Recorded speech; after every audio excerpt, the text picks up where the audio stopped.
Right guys, another blessing na naman sa atin kung saan nag-offer sa atin pangatlong offer ang ating natanggap, which is 18,301. So adjust this limit according to your driving behavior in the past 3 months. The more you drive, the higher your limit.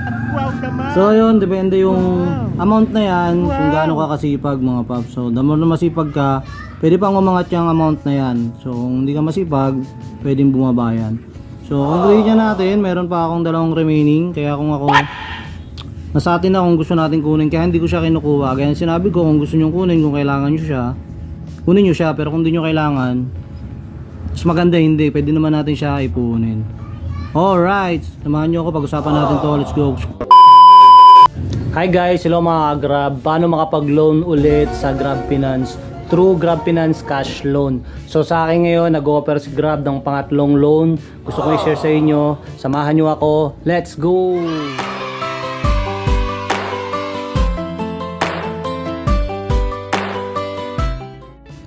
So ayun mga Grab, mga Paps. So bilang isang Grab food rider, napaka-importante talaga sa atin ang kita natin o income natin, yung earnings natin. So dito sa Grab, meron yung tatlong ways kung paano tayo kumita. Una yung fare, pangalawa yung incentive, tapos pangatlo yung tip, which is depende yun sa customer. So bukod doon sa way na yun, paano tayo kumita, so meron pang isang paraan yung mga Grab food para magkaroon sila ng pera o tinatawag na sahod, which is itong Grab Finance Cash Loan. Yeah, so hindi siya income kundi pautang siya ni Grab. So ano ba tong Grab Finance Cash Loan? Tatlong ways na inaasahan ng isang Grab food rider, yung fare, yung incentive, yung tip.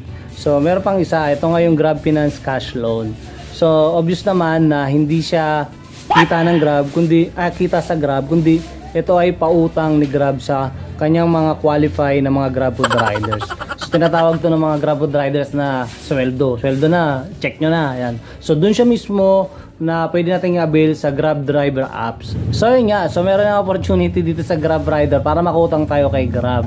So minimum siya na 2.5, minsan may mga naka 2.5 yung pinakamababa, tapos tumataas siya minsan ng mga 10, 20, 30, 40. So may mga sa mga Grab rider nasa pumapalo siya ng mga 40 plus, yung mga meron 50. Iba yun naman sa Grab car. So ano naman yung mga qualification para makapag-avail yung isang Grab rider dito? So based on my experience, pero kung gusto i-share sa inyo yung apat. So una, you must be 18 years old above. And pangalawa, you are earning 9,000 a month. So napakadali lang nun kasi madalas yung mga Grab food rider ilang araw lang yung 9,000 na yan. So pangatlo, wala kang bad record sa Grab Finance. Ibig sabihin, kung kayo nangutang noon, tapos good payer ka, tapos wala kang bad record, so hindi mo pinahirapan si Grab Finance na maningil sa'yo. So pang-apat naman, ito naman yung you are at least member tayo above. So pwede kang member, pwede kang silver, gold.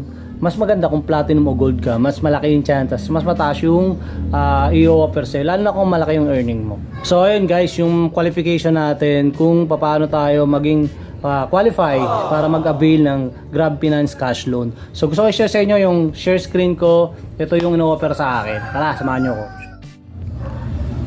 Alright guys, so ito na yung ating share screen. As you can see, pindutin natin yung Grab driver apps. Whoop! So ganito lang siya kung gusto natin i-check kung meron tayong offer.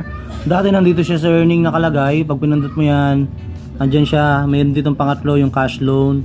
Pero ngayon dahil sa update na bago na siya, so pindutin lang natin yung profile natin.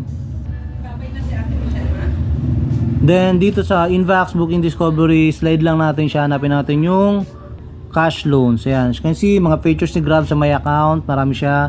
Pero ito yung page na natin is kino-content natin cash loan. Pindutin lang natin yung cash loan natin. So ayun. As you can see, may offer sa akin si Grab na 18,300, 1.76. We adjust this limit according to your driving behavior in the past 3 months. The more you drive, the higher your limit. Ayan na. So ito siya guys. Ito yung aking history. Meron pa akong remaining dito na 4,000. Ayan. Nakuha ko dati 10,000. So remaining 2,800, remaining 9K 5 pa. So ngayon guys, yun, kagaya ng sinabi ko kanina, kung kailangan naman natin siya kunin, so madali siya makuha. Actually, wala pang 5 minutes pwede mo ito makuha. So since meron pa ako at hindi ko naman masyadong kailangan, so hindi ko muna siya kinukuha. Ang tagal na ito. Tsaka meron pang pa 500 na voucher si Grab Finance kung sakaling kunin ko to. So check natin ha, re-apply natin.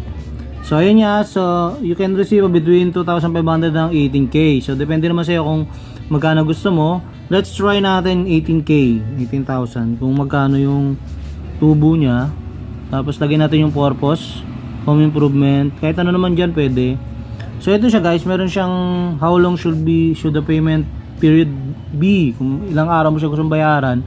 So meron akong option 270 days hanggang 210 days. Tapos nandiyan na rin kung magkano yung per day mo kay Grab. So actually kaya naman to, hindi naman siya talaga mahirap bayaran since kung masibag ka magbiyahe, yung 210 days is 114 o yung 270 so 96 lang. So it's up to you kung gusto mong pahabain or gusto mong pabilisin. So the more na mahaba, the more na malaki yung interest niya, mababa naman yung payment mo. Pero the more na lower lang yung days na babayaran mo, for example 210 days na ito, 114 lang yung 114, mas malaki yung per day mo siya. So ayun, ayun yung pinakamalaki. So sa ano naman natin, check naman natin yung 2.5 kung magkano naman yung 2.5. So yung 2.5, magkano yung ano ng 2.5, so improvement pa rin. Sa 2.5, ayun, so 13 pesos lang ang per day, 20 pesos yung 150 days. So napakaliit lang siya, hindi man to nararamdaman kagaya nga ng sinabi. But it's up to you kung hindi mo naman siya kailangan, so why? Bakit mo isasalang-alang yung interest? Pero depende naman sa atin yun, mga paps, mga Grab. So ayun, maraming salamat. Peace. So ayun guys, ganoon lang kasimple siya. Yun ang aking third offer. Actually marami siyang offer sa akin, pero ito pa lang yung isang beses na shinare ko yung third offer sa akin. Nasa ganun magkaroon kayo ng idea, lalo na sa mga bago, idea sa mga matatagal na rin. So gaya ng sinabi ko nung unang vlog ko tungkol sa Grab Finance. So kung di naman natin kailangan, so wag na natin kunin. Actually kaya naman natin ipunin yan once naman na masipag talaga tayo magbiyahe kahit pa isa-isang isang araw. But depende pa rin yun sa atin guys. Disclaimer lang about sa bagay na yan. Alright, also ayun tinatawag talaga ng mga Grab food, kung narinig nyo sila na check nyo na, sahod nyo na. So ayun yung isa sa mga inaabang-abangan, lalo na yung mga may pinapaaral, tsaka yung mga gusto magpundar, gusto mag-business. Ayun yung mga ginagamit nila para magkaroon sila ng pondo para kung ano man yung paggagamitan nila. Alright, so ayun, kung meron kayong mga tanong, ideas, please comment below. And kung gusto nyo yung ano na to, yung mga video na to tungkol sa Grab food, kung sa mga biyahe, so don't forget to hit the notification bell and click the do subscribe. Okay, so maraming salamat para sa inyong pagsuporta sa ating YouTube channel. Muli, hanggang sa muli, bye bye. So dito sa Grab Finance, may grocery na ano sa atin. Bukod doon, meron tayong matatanggap na grocery na worth of 500 pag inabail natin yon. Ayan, again sinabi dito, kumuha ng cash loan sa Grab Finance, Smart 612 para makuha ng garantisadong 500 grammar voucher para sa iyong groceries. Hindi lang magaan sa bulsa ang pagbabayad ng aming cash loan, may extra 500 voucher ka pa. So totoo naman, magaan sa bulsa naman talaga yung payment niya kasi mahaba yung long term, pumapalo ng 270 days, kaya mahaba at magaan naman yung pagbabayad. Namatay. Tara, pag-usapan natin.